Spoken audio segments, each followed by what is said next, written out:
This is a brief demonstration of iBooks and the book I have written, How to Take Better Pictures with Any Camera. Let's go into the iBooks app here on the iPad, and you're taken to your bookshelf, which contains your various books. Opening my book, I want to give you a brief overview of how this multi-touch book looks and behaves on the iPad. And if you notice here, we are looking at chapter 1. You can swipe to see the various chapters. There's 8 chapters in this book. First chapter is what is the best camera. Second chapter is basic training. Third chapter, ready, aim, snap. Fourth chapter, mobile phone photography. Chapter 5, editing your photos. Chapter 6, special effects. Chapter 7, sharing and managing your photos. And finally, chapter 8 is sharpening your saw. Let me go back to chapter 1. And the way iBooks works, at the bottom of each chapter are thumbnails of the actual chapter pages. And you can tap on a thumbnail to bring up that content, or go direct to chapter contents and tap on introduction, and there's the first page. If you swipe over, you're into the next page. Throughout the book, you will have the option of highlighting text. For example, if I highlight this particular couple of sentences, I can then tap on the top of the screen, and I can go into the notebook area, and every place where I've made highlights, these are saved by chapter for your future reference. And in fact, you can then you can opt to delete or email these notes to yourself if you like. You can tap on any elements to bring up in full screen photographs, diagrams. Throughout the book, you're going to see certain words are going to be highlighted in red, and by and large you can see here. And here's an example of an item that says, the third type of camera is the full feature digital single lens reflex. If you tap on that item, it brings up a glossary. And we've included a number of words that are defined throughout the book. Therefore, it makes it easy for you to learn as you go. If there's documentation, such as a Pew Research study we're citing, you can tap on that item. And in some cases, there are live links. If you're online, you can be taken directly to your web browser, and you'll be able to review content such as research right online. Going back to the book, there are interactive elements in the book.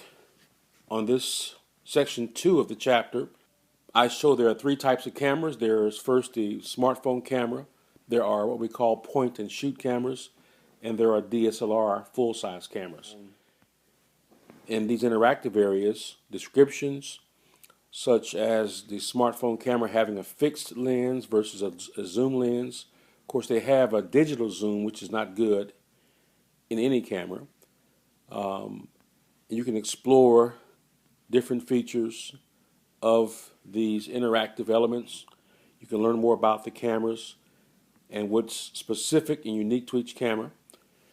This page gives you disadvantages of each camera.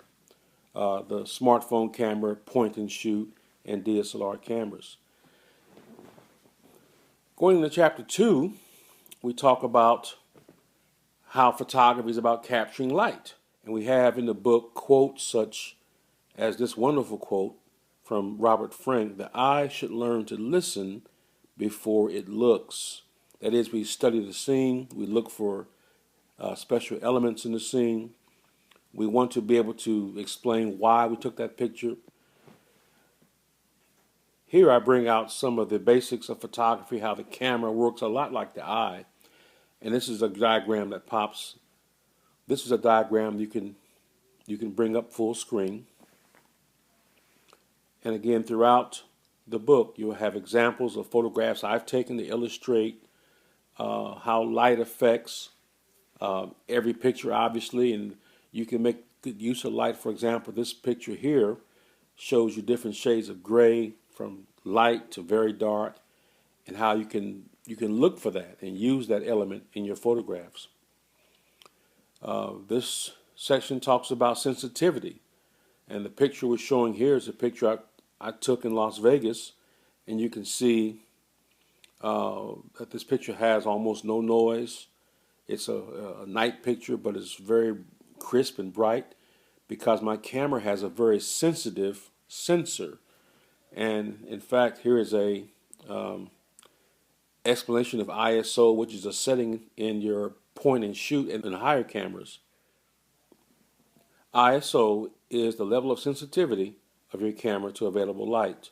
The lower the ISO, the less sensitive it is to light. Typically, mobile phones have low sensitivity, and your DSLR cameras have high sensitivity. You could not capture this picture very well in most, if not all, smartphone cameras. And we explain to you throughout this book every concept, ISO 200 versus 300.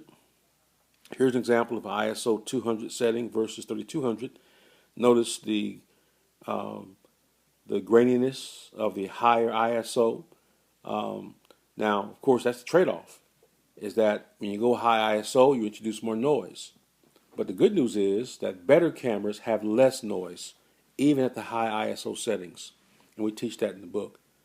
And there are examples throughout the book of photographs I've taken. Here's a quick interactive item. You can answer the question, what is good exposure? Why is good exposure important? And you can tap the various answers to make a picture look better. Check answer. That's the incorrect answer. And I won't give the answer away now. Buy the book. We go into detail about exposure and examples of overexposure, underexposure, proper exposure, and even within proper exposure, how to improve a picture properly exposed. So the book is 81 pages, very extensive. I've included in the book explanations of how to achieve effects such as depth of field. Depth of field is a term that refers to how much is in focus. With this particular image, you notice that the flower on the cactus is in focus. A few of the needles are in focus, but the others in front and behind the flower are out of focus. And that's a very specific function called aperture priority. And we explain that with this interactive item over here. So chapter 3 gets into some of the details of how to set your camera up.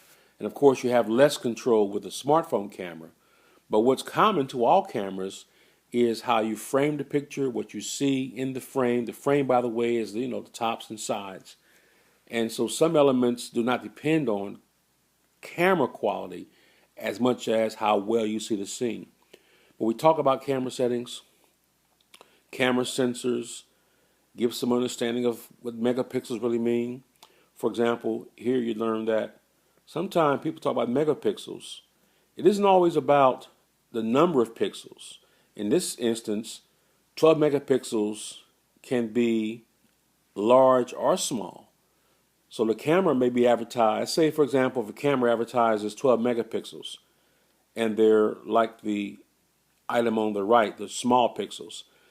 If the camera then, let's say if it has 8 megapixels, but they're bigger pixels, you'll get better quality from a larger sensor with fewer megapixels than with a very small sensor with more megapixels. A lot of things are said just to sell cameras, but our goal is to give you understanding on what the best practices are.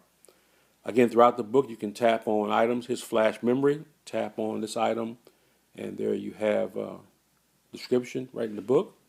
Now, throughout the book, I have examples of interactive items. Here you can actually see how a picture can be adjusted for brightness and for straightening and for cropping. Help you to see how to make adjustments in photographs. Many items I'll go through here. I've also included many of my images as examples of good composition, good exposure, help you train your eye for interesting elements in a picture and what makes for a good picture in terms of the framing and composition. I have many examples of photographs and special effects. So the book is quite extensive, more than I can explain here and show here. We go into editing. We give you even a tutorial. We give you procedures and steps for editing, such as organizing your pictures and straightening and cropping, adjusting levels, doing color correction, and finally sharpening. Sometimes we sharpen first. Actually, sharpening is the last thing you want to do when editing pictures. If you take pictures with any camera, you will want this interactive ebook. How to Take Better Pictures with Any Camera is available in iTunes iBookstore. Just go to iTunes and type in How to Take Better Pictures, and you'll find the book. The cost is only $5.99. You can download it direct to your iPad or iPad mini. You may want to consider gifting the book to someone who has a camera and an iPad as well. Enjoy. Thank you.